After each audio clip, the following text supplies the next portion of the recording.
Thank you very much indeed for joining us. First, the announcement that these various contingency plans are already underway. I mean, is that just sensible planning or an indication that things may actually turn rather nasty?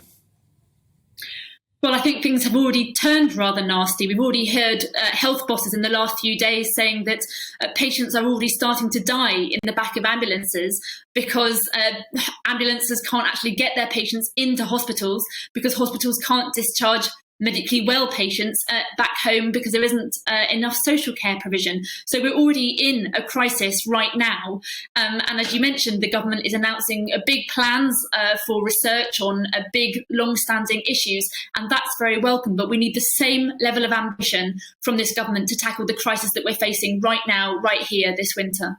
OK, but given what's happened with the public finances, would the Liberal Democrats consider a 17% pay award for the nurses? Well, it's for the government to negotiate what that final figure is. But I certainly think that people need to realise what an incredibly tough position nurses are in. You know, 1 in 4 hospitals now have food banks for their nurses and other hospital staff.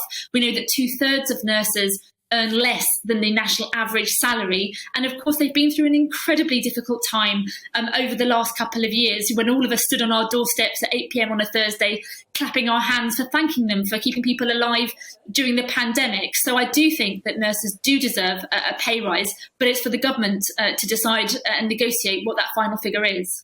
But would you accept 17% as being manageable given the current circumstances? I think we all know that there are difficult decisions to be made, but I think those people who are on the lowest paid in our public sector do need to be able to have enough salary coming in so they can afford to put food on their tables for them and their families, so they can afford to put petrol in their cars. I mean, it's just unacceptable that we have nurses and hospital staff having to eat from food banks. It's simply not okay.